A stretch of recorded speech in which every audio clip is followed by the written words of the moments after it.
Bien, era la ceremonia en Palacio de Gobierno por los 25 años del Acuerdo de Paz de Brasilia. Ahí estaba entonces Guillermo Lasso, en compañía, por supuesto, de la presidenta Dina Boluarte, quien ha pedido ya permiso, ya ha mandado la solicitud al Congreso de la República para viajar a los Estados Unidos. El Congreso debe darle permiso, no debe darle permiso, se reuniría con el presidente de ese país, Joe Biden. ¿Qué beneficios tendría ese viaje para el Perú? Bueno, ya estamos conectados con el analista político César Campos, a quien le damos la bienvenida. ¿Cómo está, señor Campos? Bienvenido a Perú 21 TV. Como siempre, un placer conversar contigo, Mayra. Buenas tardes. Buenas tardes. ¿Qué opina de este viaje? Es un buen momento, justo donde todo el mundo habla de la inseguridad ciudadana, donde también se está esperando resultados, donde se dice que el estado de emergencia no está funcionando y donde además se habla del peor momento de la economía de nuestro país. ¿Es oportuno este viaje?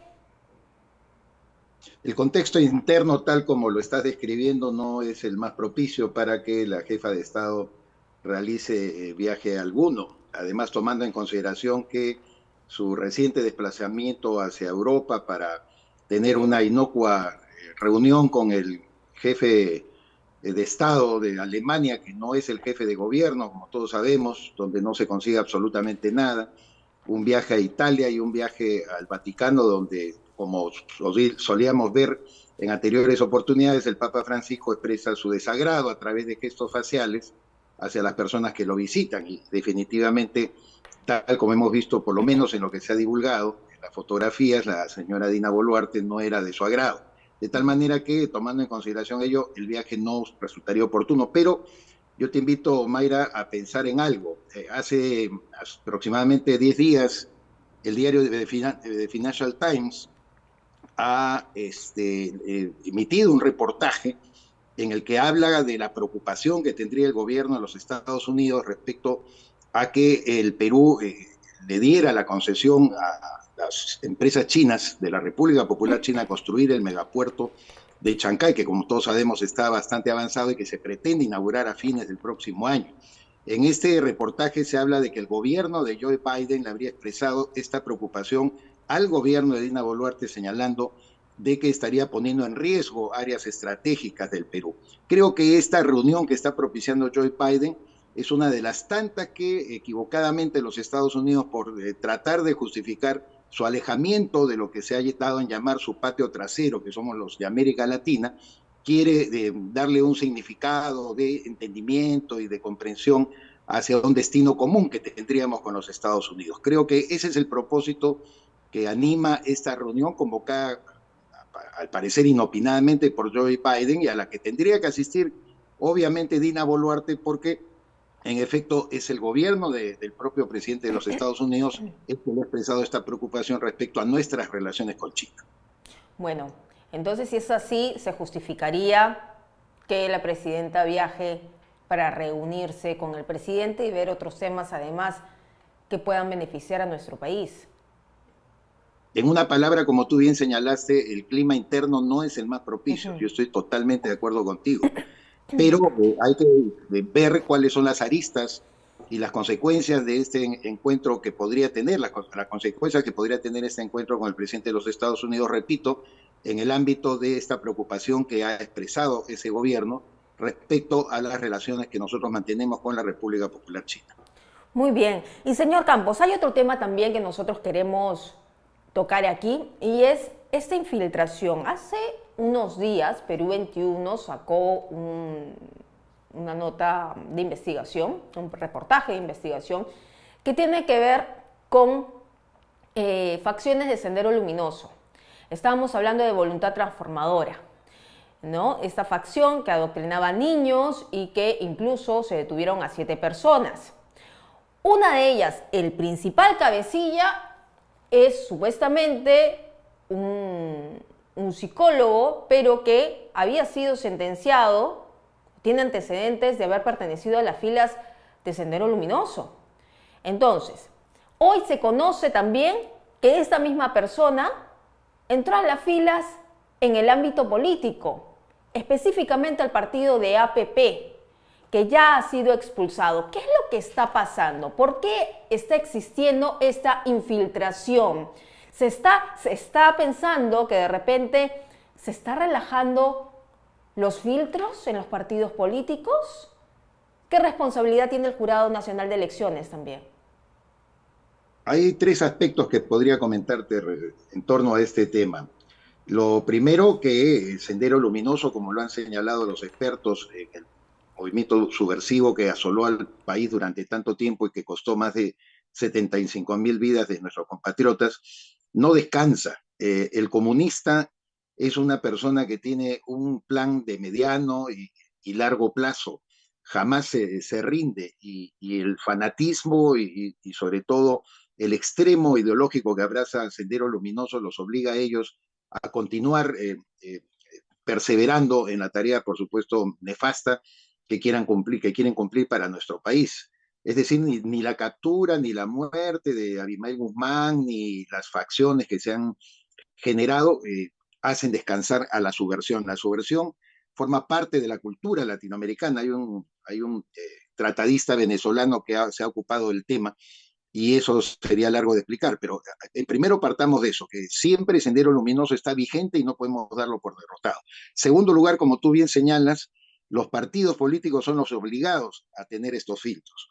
Alianza para el Progreso demuestra con esto que no es más que una maquinaria de poder, una maquinaria de plata como cancha, como dijo el libro de Cristian Acosta, y que no tiene la menor idea de cómo poder establecer los filtros adecuados, sobre todo a una militancia que la necesita para acreditar al partido, pero que no la usa para nada, ni para los efectos de gobierno que, como reitero, solamente existe para satisfacer la voluntad o los deseos de la cúpula de Alianza para el Progreso, encabezado por el ingeniero César Acuña.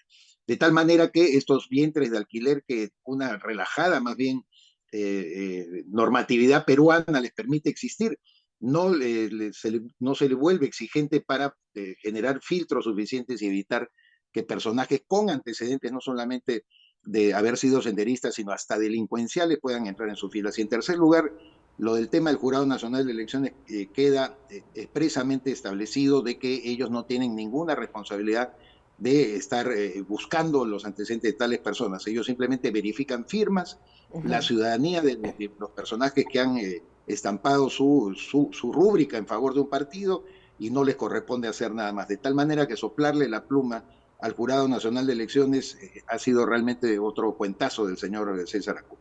Se quiere lavar las manos de la responsabilidad entonces.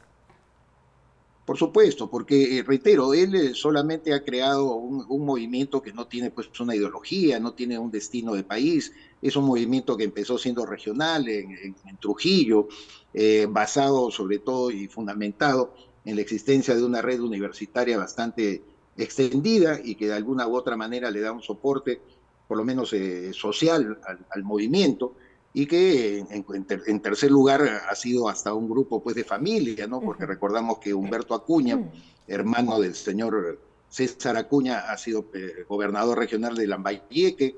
Virgilio Acuña, aunque no tiene vínculo directo con Alianza para el Progreso, también es un protagonista, igual que el otro hermano que forma parte del Congreso, en fin. Son estos clanes familiares que se imponen caudillistamente en nuestro país y que yo creo que no enriquecen la democracia, ¿no? Y por lo tanto no se preocupan de que el partido tenga filtros, sino se preocupan de que ellos tengan mecanismos de acceso al poder. Eso es lamentable porque se está de alguna forma dando cabida a esos personajes que ya han sido sentenciados por terrorismo y que mucha gente decía, no, no hay terrorismo, en estos momentos ya eso ya pasó, están terruqueando, pero en realidad nos ha explotado en la cara con estos niños en estos videos haciendo este tipo de cánticos que nos llama a la reflexión, pero no solamente los partidos políticos. Hace unos días se ha también cuestionado de que cómo el primer esposo de Elena Iparraguirre, la segunda en el mando de Sendero Luminoso después de Abimael Guzmán, esté en una entidad pública como Produce. En efecto, hay pues un relajo en todos los esquemas, no tanto en el aparato público como en los partidos políticos para establecer estos filtros. La verdad sea dicha, tú lo has mencionado, creo muy bien, Mayra, lo que pasa es que en el Perú quienes resisten la idea de que Sendero Luminoso todavía tiene vigencia y que tiene operatividad y que por supuesto su activismo es muy grande, sobre todo en la zona del BRAE, donde está aliado al narcotráfico y ha sido protegido incluso por sectores oficiales de gente que ha llegado hasta el poder legislativo. Hace mucho tiempo que hubo un estudio de 12 expertos en el BRAN en la que señalaban claramente cómo existían hasta narcobancadas. No es de ahora, estamos hablando desde hace más de 10 años. Creo yo que la sociedad ha bajado mucho la guardia frente al Sendero Luminoso y corresponde a nosotros, precisamente a los comunicadores, a los analistas y periodistas, llamar la atención, sobre todo ciudadana, para que esto no sea así. No hay que bajar los ojos ni creer de que un movimiento de esa naturaleza fundamentalista como lo es Sendero Luminoso va a desaparecer de la noche a la mañana.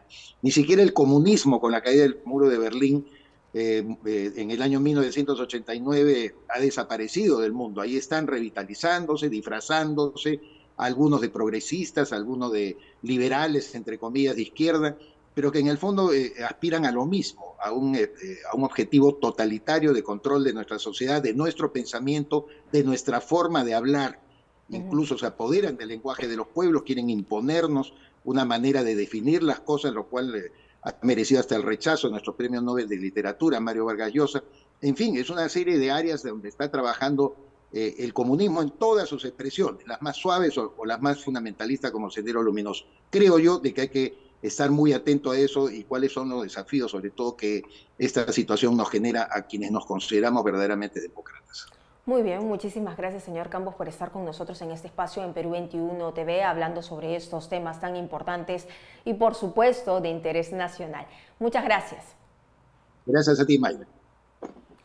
Bien, era entonces César Campos, él es analista político, periodista, y ha estado con nosotros analizando este tema que llama bastante la preocupación, que el Jurado Nacional de Elecciones ya desestimó, ha dicho es falso que nosotros tengamos responsabilidad en verificar los antecedentes penales o judiciales de los afiliados a una organización política. Esa no es una función de los organismos electorales de acuerdo al marco legal vigente. Entonces, para pensar, nosotros vamos a regresar más adelante con más información. La República del Ecuador